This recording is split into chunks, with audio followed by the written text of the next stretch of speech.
સૌરાષ્ટ્રમાં વરસશે ભારે વરસાદ. ઉત્તર મધ્ય ગુજરાતના જિલ્લા થશે જળમગ્ન.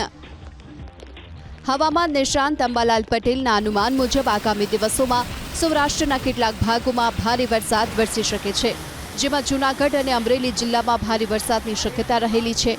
તો 23 થી 26 ઓગસ્ટ વચ્ચે ઉત્તર ગુજરાત, મધ્ય ગુજરાતના જિલ્લાઓમાં પણ ભારે વરસાદ વરસી શકે છે. 27 અને 28 ઓગસ્ટે દક્ષિણ ગુજરાતના જિલ્લામાં ભારે વરસાદની શક્યતા રહેશે.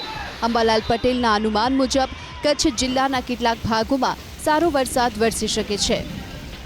તારીખ 23 થી 26 ઓગસ્ટમાં ઉત્તર ગુજરાતના કેટલાક ભાગમાં ભારેથી ભારે વરસાદ થવાની શક્યતા રહેશે.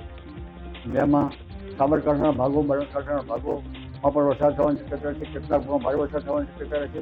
સમી પાટણ રાજ્યના ભાગમાં વરસાદ થવાની શક્યતા રહેશે. કચ્છના કેટલાક ભાગમાં ભારે વરસાદ ઝાપટા પડવાની શક્યતા રહેશે. આ ઉપરાંત મધ્ય ગુજરાતના ભાગોમાં પણ ભારે વરસાદ થવાની શક્યતા રહેશે. પુનઃ દક્ષિણ ગુજરાતના ભાગોમાં પણ તારીખ 27-28 ઓગસ્ટ સુધીમાં ભારે વરસાદની ઝાપટા પડવાની શક્યતા રહેશે. કેટલાક ભાગમાં ભારે વરસાદ થશે.